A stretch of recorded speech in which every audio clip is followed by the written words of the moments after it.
शिवसेनेच्या 16 आमदारांच्या अपात्रते प्रकरणी आज अध्यक्षांसमोर सुनावणीचा दुसरा दिवस होता। सुनील प्रभू यांना महेश जेठमलानी यांनी बरेचसे प्रश्न विचारलेत आणि या प्रश्नांची समाधानकारक उत्तरं सुद्धा मिळालेली नाहीयेत असं त्यांनी ऑन रेकॉर्ड आपलं म्हणणं मांडलेलं आहे। आपल्यासोबत ज्येष्ठ वकील आहेत असीम सरोदे, आपण त्यांच्याशी बातचीत करणार आहोत। तुम्ही सगळी हिअरिंग ऐकली, ज्या पद्धतीनं सुनील प्रभू आणि महेश जेठमलानी यांच्यामध्ये वादाच्या ठिणग्या उडत होत्या आणि जे काही वाद होत होते, जी प्रश्न उत्तराचं सेशन सुरू होता, खडाजंगी सुरू होती, याबद्दल काय म्हणाल? नेमकं जी भूमिका घेतली महेश जेठमलानी ती योग्य आहे का? जर कोणालाही तेच ते प्रश्न अनेकदा विचारून जर डिवचलं जात असेल तर तो माणूस थोडासा वैतागणं हे नैसर्गिक आहे। आणि आज महेश जेठमलानी सातत्याने जो व्हीप काढलेला होता शिवसेना पक्षाने, ज्या व्हीपच्या नुसार सगळ्यांनी मिटिंगला हजर राहायला पाहिजे होतं, परंतु एकनाथ शिंदे आणि त्यांच्यासोबत पळून गेलेले जे आमदार आहे ते त्या मिटिंगला हजर राहिले नाही, त्यामुळे त्यांच्यावर अपात्रतेची नोटीस पाठवावी लागली। तो जो व्हीप आहे तो व्हीपच अस्तित्वात नाही, तो व्हीपच बेकायदेशीर आहे, तो व्हीपच बोगस आहे, तो नव्हताच। अशा पद्धतीने त्यांनी जेव्हा असत्य प्रस्थापित करण्याचा प्रयत्न केलेला आहे तेव्हा त्यांना जास्त प्रश्न विचारावे लागलेले आहे आणि तरी ते असत्य प्रस्थापित करू शकले नाही। सत्य हेच आहे की तो व्हीप आहे आणि त्याच्यावर सुनील प्रभूंनी सही केलेली आहे। त्यामुळे मग त्यांनी मध्ये सहीचा मुद्दा आणला की तुम्ही दोन प्रकारे सही करता। त्यांनी मान्य केलं, दोन प्रकारे सही करतो मी एका ठिकाणी केवळ SP अशी सही करतो शॉर्टमध्ये आणि मी अनेक ठिकाणी SW प्रभू अशी सही करतो। त्यांनी हे सुद्धा सांगितलं की मी प्रतोद म्हणून कामकाज करत असताना, शिवसेनेचा प्रतोद म्हणून कामकाज करताना विधिमंडळाच्या संदर्भातल्या सगळ्या कामकाजांमध्ये मी SW प्रभू अशी सही केलेली आहे आणि जो व्हीप आहे त्याच्यावर सुद्धा SW प्रभू अशी सही आहे। त्यामुळे महेश जेठमलानी यांना जे काही असत्य ओढून आणण्याचा प्रयत्न करायचा होता तो आज असफल झालेला आहे। पण कामकाजावर सुद्धा त्यांनी प्रश्नचिन्ह उपस्थित केले। जे व्हीप होता, जो नंबर होता त्यावर 222 या नंबरबद्दल सुद्धा त्यांनी त्या ठिकाणी चौकशी केलेली आणि समाधानकारक उत्तर मिळालं नाहीये असं विधानसभा अध्यक्षांना सांगितलंय। मुळात जो व्हीप बजावण्यात आला होता 20च्या रात्री आणि 21च्या सकाळी पहाटे, तो अस्तित्वातच नाही असा दावा सुद्धा ते करत आहेत। कसं आहे, ते एकनाथ शिंदेची जी बाजू मांडत आहे ती बुडती बाजू आहे आणि बुडत्याला काठीचा आधार शोधायचा असतो आणि त्यामुळे महेश जेठमलानी एका काठीचा आधार शोधत आहेत हे सांगण्यासाठी की व्हीपच अस्तित्वात नव्हता आणि त्यामुळे मग त्यांनी काही ना काही ते कमी महत्त्वाचे अत्यंत क्षुल्लक स्वरूपाचे मुद्दे आणण्याचा प्रयत्न करत आहेत।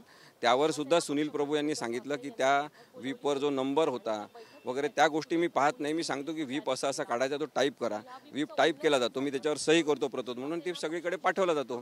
त्यामुळे प्रत्येक त्याच्यावरचा नंबर हे ते त्यांनी पाहिलेलं नसेल आणि हे नैसर्गिकरित्या शक्य आहे, ते उत्तर त्यांनी दिलेलं आहे। त्यामुळे व्हीपचा नंबर त्यांना आठवला नाही म्हणजे तो व्हीपच नव्हता अशा सगळ्या निष्कर्षापद पोहोचू शकत नाही।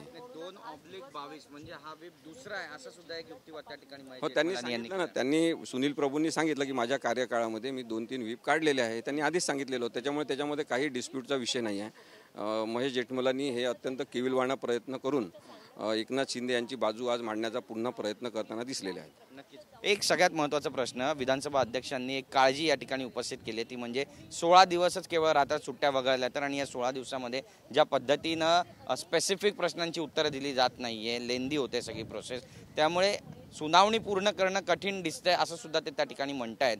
ही चिंतेची बाब आहे सगळ्या वकिलांसाठी, म्हणजे तुमच्या गटासाठी सुद्धा आणि समोरच्या पक्षांसाठी सुद्धा। आमचं आधीपासून म्हणणं होतं, शिवसेना उद्धव ठाकरे गटाचं आधीपासून म्हणणं आहे की लवकरात लवकर सुनावणी झाली पाहिजे, परंतु जेव्हा सर्वोच्च न्यायालयाने राहुल नार्वेकर यांची कानउघाडणी केली, त्यांच्या कार्यपद्धतीवर टीका केली, त्यानंतर त्यांना ही उशिरा सुचलेली काळजी आहे की आता लवकर आपल्याला संपवायचं आहे।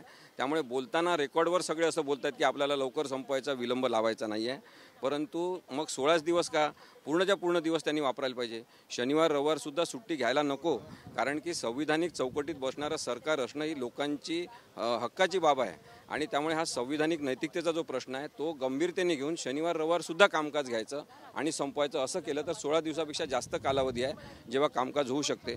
जर त्यांना एवढी विलंबाची चिंता असेल आणि झालं पाहिजे असं वाटत असेल 29 तारखेपर्यंत निर्णय, तर त्यांनी शनिवार रविवारसुद्धा कामकाज घ्यावं असं मला वाटतं। नक्कीच, पण एक सगळ्यात महत्त्वाचं, तुम्ही तुमची बाजू किती स्ट्रॉंग पद्धतीने या ठिकाणी मांडत आहात। आता उद्या सुद्धा सुनावणी होणार आहे, परवा सुद्धा सुनावणी होणार आहे, यात महत्त्वाचे मुद्दे काय असतील तुमच्या बाजूने?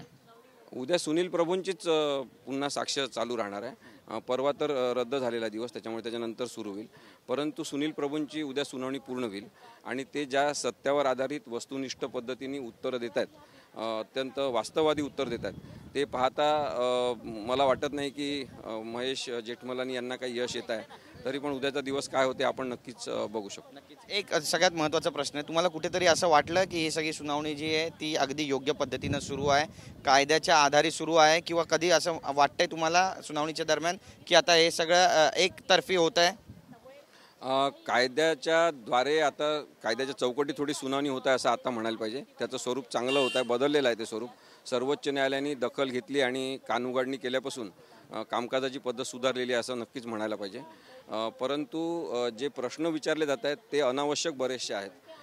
ते अनावश्यक प्रश्नांवर तशाच प्रकारचे अनावश्यक आणि विस्तारित उत्तरं येत आहेत आणि म्हणून थोडा विलंब लागतो आहे. म्हणून मला असं वाटते की जर प्रत्यक्ष ट्रायल कोर्टामध्ये खालच्या कोर्टात काम केलेला एखादा वकील प्रश्न विचारत असेल तर त्याच्यामध्ये खूप फरक पडला असता. त्यांनी नेमकेपणाने क्रॉसचे प्रश्न विचारले असते. कारण की बरेचदा थेट सर्वोच्च न्यायालयात वकिली करतात त्यांना क्रॉसमधले प्रश्न कसे विचारायचे हे बरेचदा माहिती नसते. त्यांची दिशाभूल स्वतःची होत असते. पण महेश जेठमलानी अत्यंत चांगला प्रयत्न त्यांच्या बाजूनी करत आहेत. नक्कीच. पण विधानसभा अध्यक्षांच्या भूमिकेबद्दल काय म्हणाल? ज्या पद्धतीने ते आपली भूमिका मांडतायत त्यावर तुम्हाला काही आक्षेप आहे की ते सुद्धा व्यवस्थित भूमिका मांडतायत असं म्हणावं? नाही, मी आधी म्हणालो तसं सर्वोच्च न्यायालयाने दखल घेतली आणि त्यांच्या कार्यपद्धतीवर जाहीर टीका केली तेव्हापासून त्यांच्या कामकाजाची पद्धत सुधारलेली आहे. इंग्लिश आणि मराठी दोन्ही भाषांमध्ये व्यवस्थित कामकाजाचं नोंदणी करून घेऊन सगळे उत्तरं व्यवस्थित लिहून चांगली प्रक्रिया करण्याचा ते प्रयत्न करतात. धन्यवाद आमच्याशी बोलल्याबद्दल. तर आपण पाहतोय की ज्येष्ठ वकील असीम सरोदे यांनी आपली बाजू या ठिकाणी मांडली. उद्या पुन्हा एकदा विधानसभेमध्ये ज्या ठिकाणी कोर्टरूम तयार करण्यात आलेला आहे तिथे सुनील प्रभू यांची फेर तपासणी केली जाईल आणि फेर साक्ष त्यांची घेतली जाईल. उद्या सुद्धा महेश जेठमलानी विरुद्ध सुनील प्रभू असा सामना या ठिकाणी रंगणार आहे का पाहणं महत्त्वाचं ठरेल. कॅमेरा पर्सन दिनेश दवेसह गिरीश गायकवाड, TV9 मराठी, मुंबई.